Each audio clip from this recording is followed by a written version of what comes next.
Mes chères ambassadrices, bonjour, bonjour. J'espère que tu vas bien. Je fais cette vidéo pour Huguette, une de mes ambassadrices qui m'a posé une question sur mon compte mail et qui m'a demandé est-ce que je pouvais lui en dire davantage sur le fait que nous sommes la projection de notre passé dans notre présent et dans notre futur.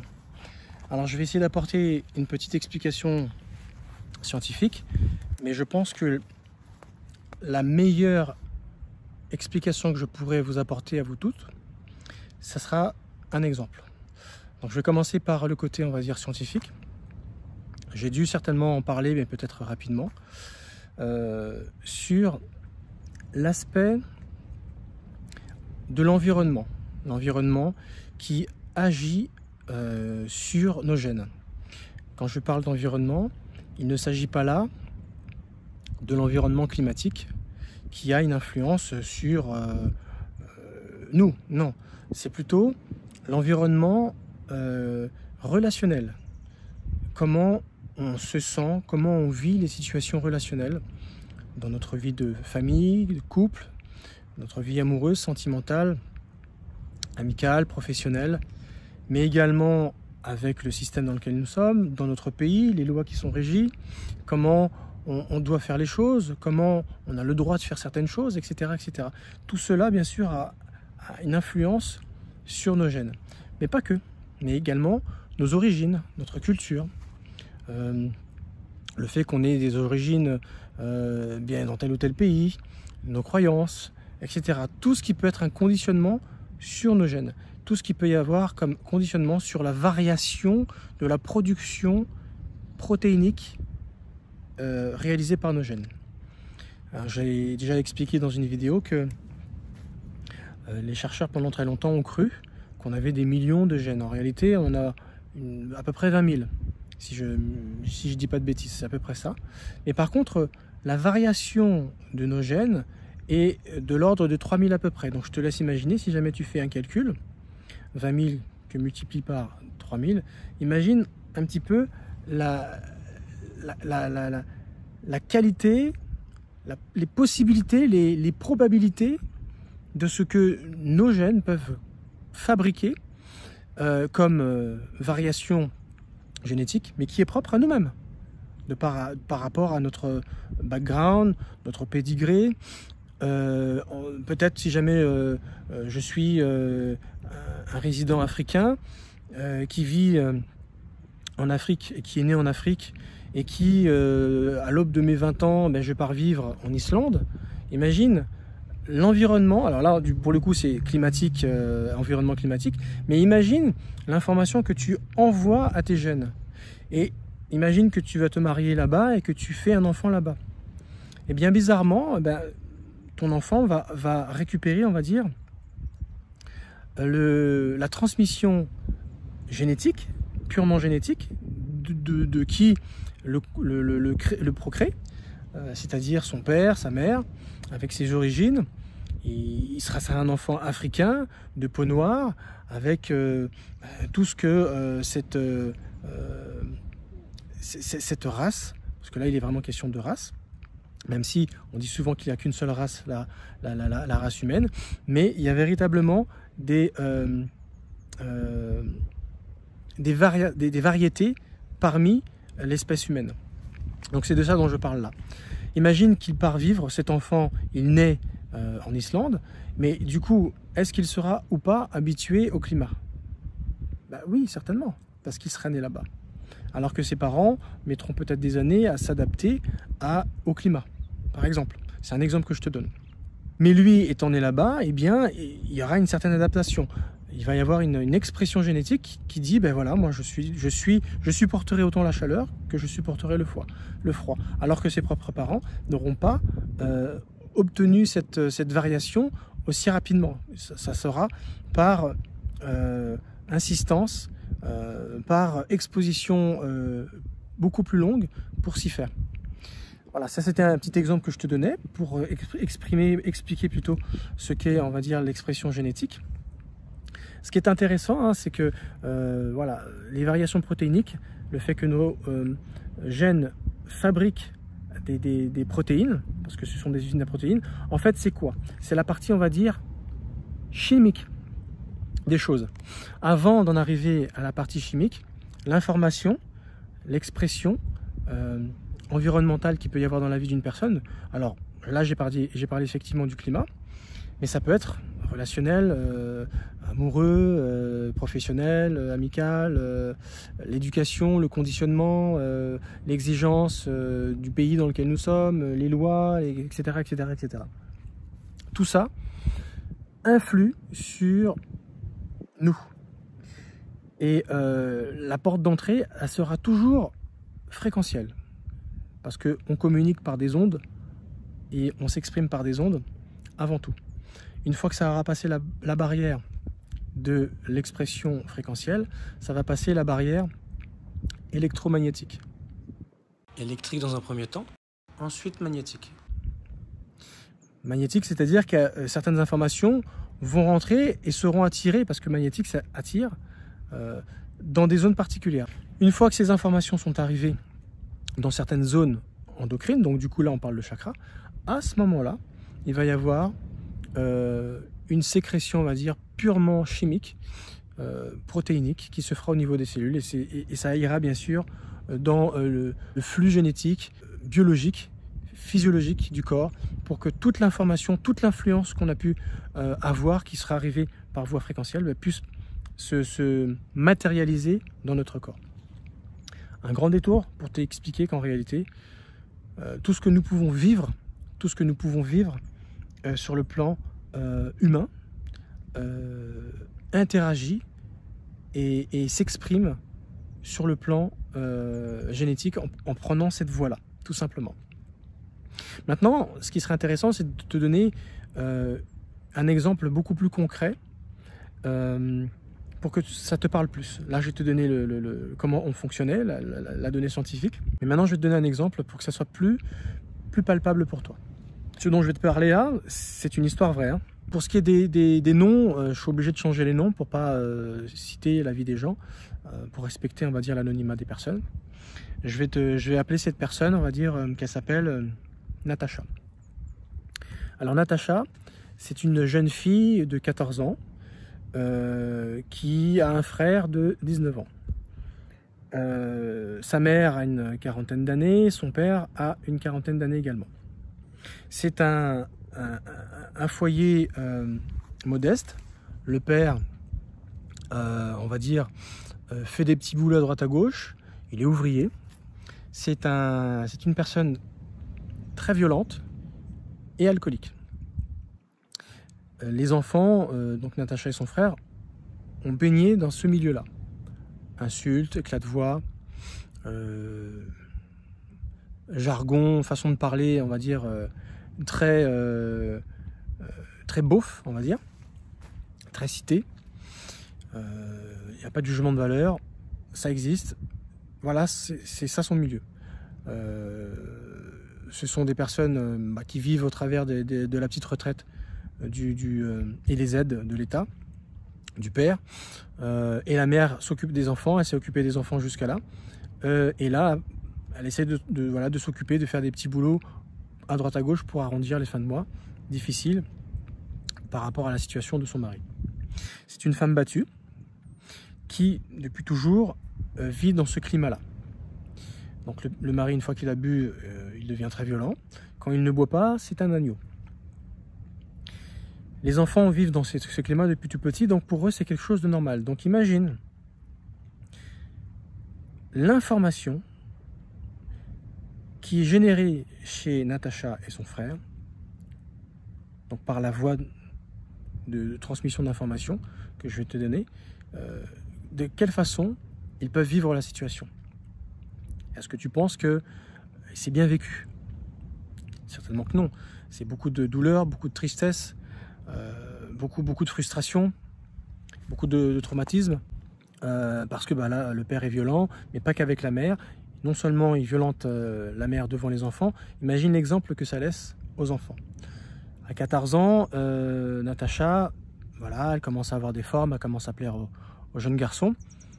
Et bien sûr, elle attire pas les jeunes de son âge, parce qu'à 14-15 ans, les garçons, on est encore un petit peu idiots, hein, à cet âge-là, mais elle attire plutôt les jeunes de l'âge de son frère. Donc les copains de son frère qui ont 19 ans, 18-19 ans, commencent à regarder la jeune sœur d'un petit œil, voilà.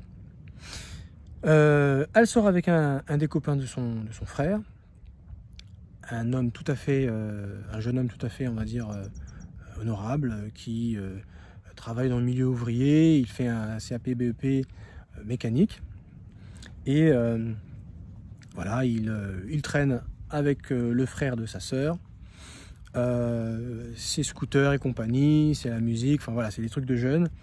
Et elle en a marre de vivre avec ses parents parce qu'elle supporte plus ses parents, l'ambiance, etc. Une éducation un petit peu difficile et un petit peu ratée. Des valeurs un petit peu compliquées à transmettre. Natacha fait le mur pour aller retrouver son amoureux, alors que ses parents lui font comprendre qu'elle n'a pas à faire ces choses. Elle s'en fiche, elle fait ça quand même. À 15 ans, ben, c'est la liberté sexuelle. Un enfant a le droit de faire ce qu'il veut avec son corps. Si elle décide d'avoir des relations sexuelles, ses parents ne pourront pas l'empêcher.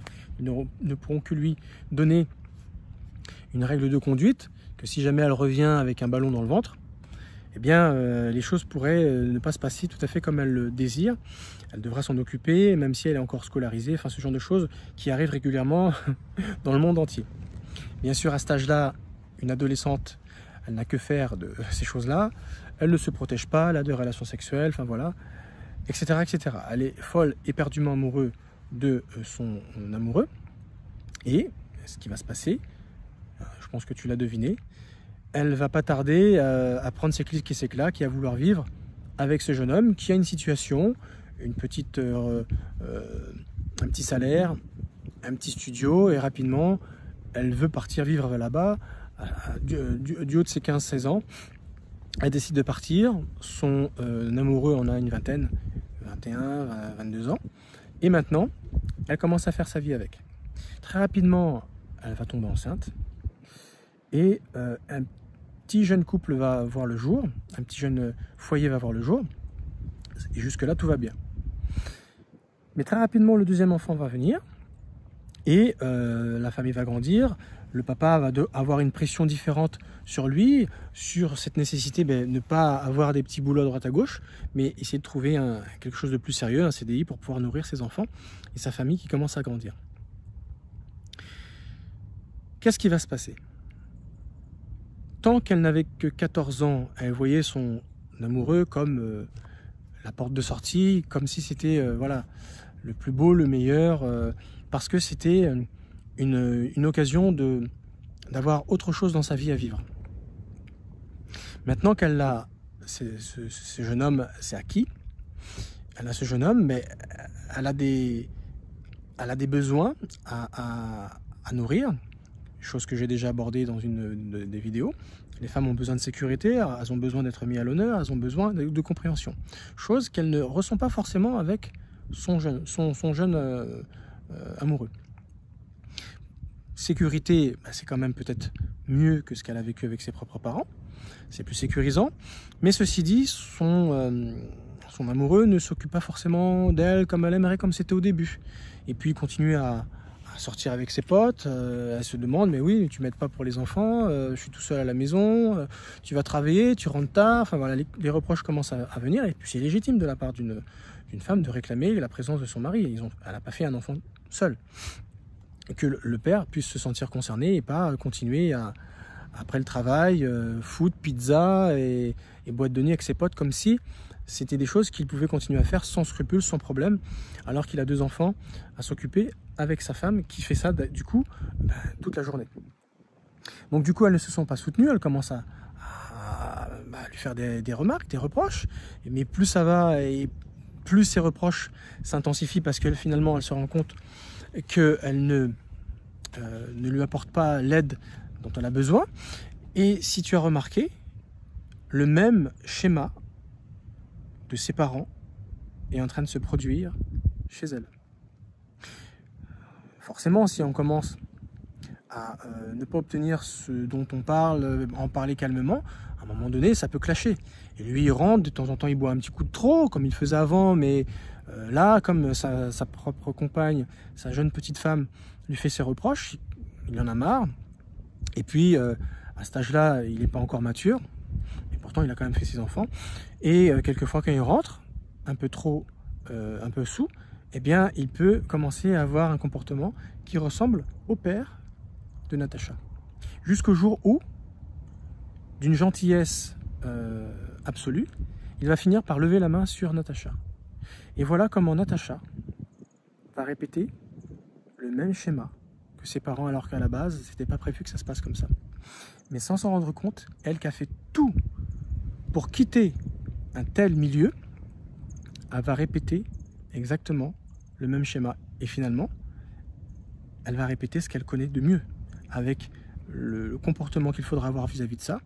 Elle a subi son père comme ça, elle subira son propre mari comme ça. Changeons de foyer, on va parler maintenant du foyer du frère de Natacha. Il s'appelle Stéphane, et pareil, comme son copain qui s'est mis en ménage avec sa sœur, pareil, il est dans une autre voie professionnelle, il est dans la cuisine. Et pareil, il fait des boulots à droite à gauche, il arrive à se décrocher un CDI. Et il se trouve une petite copine, ils vont se mettre en ménage, il va quitter le foyer de ses parents. Voilà, du haut de sa vingtaine d'années, sa petite vie d'adulte va commencer. Jusque-là, tout va bien, il va faire un premier enfant. Et on est très content lorsqu'un nouveau-né arrive, ça agrandit la famille. Ça a tendance même quelquefois à apaiser les tensions qu'il peut y avoir dans le foyer des parents. Les parents de Stéphane et Natacha, parce que du coup il y a des jeunes enfants qui arrivent, ça change un petit peu l'état d'esprit également du papa qui veut du coup devenir un grand-parent, un pépé, on va dire un peu plus exemplaire, qui deviendra un petit peu plus gâteux, ce qui est très bien. Il va faire son premier enfant, Stéphane, et pareil comme sa sœur, il veut réussir. Il veut réussir et c'est tout à fait honorable. Il a voulu quitter un milieu difficile pour ne pas le répéter.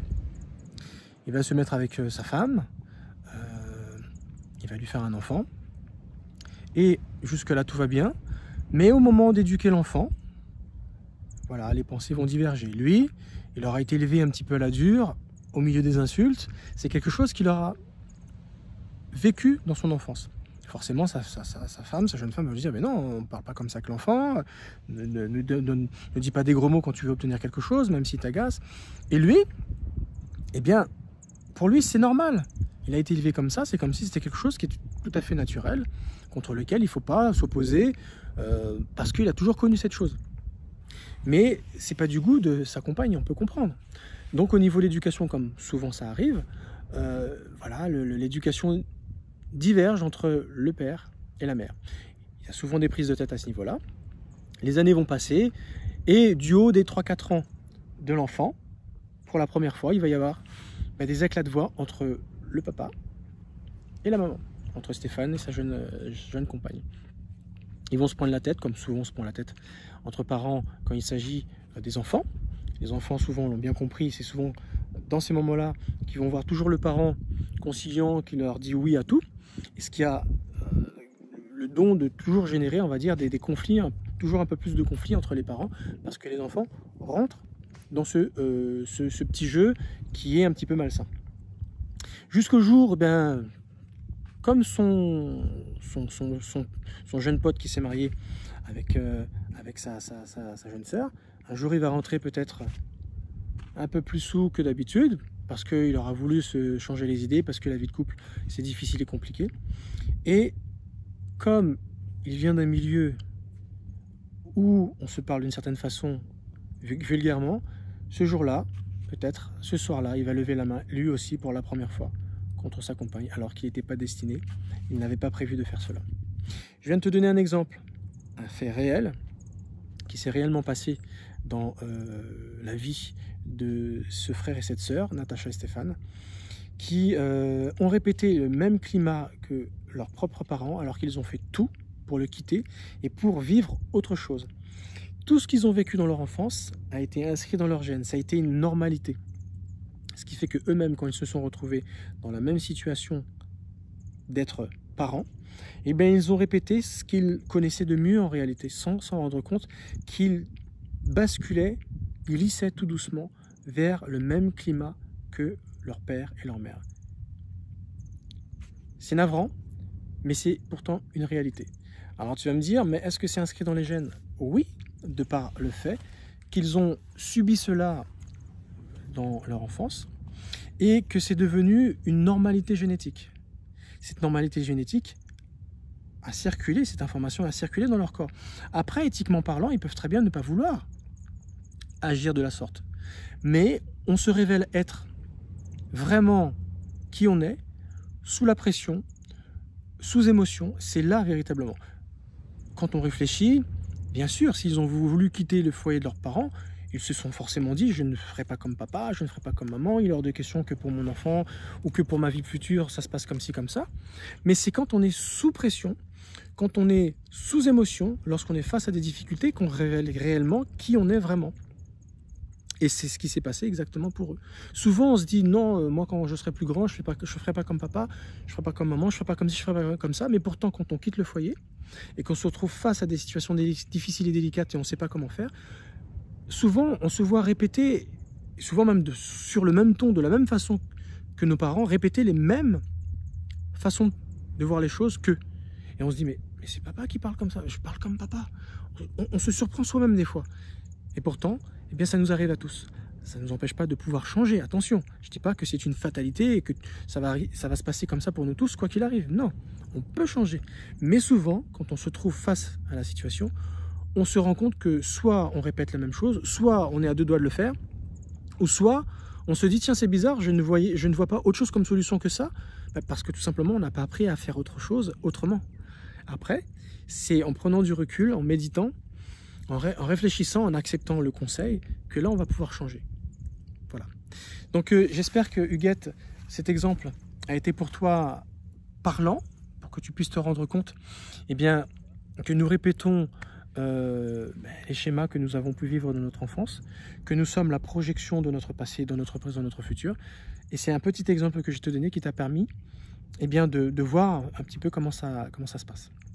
Merci de m'avoir écouté, Huguette, autant que les autres. Merci, n'hésitez surtout pas à me poser des questions, je me ferai un plaisir de vous répondre toujours sous forme de vidéo parce que j'aimerais vous en faire bénéficier, vous toutes, et que, eh bien, pour essayer de se sortir de ces schémas, de ces situations délicates et difficiles, qui est le harcèlement, qui est la manipulation, qui est la perversion narcissique, que nous puissions nous en sortir, quoi qu'il arrive, d'une quelconque façon. Je vous remercie de m'avoir suivi, je vous dis à très bientôt sur notre vidéo. Au revoir, ciao.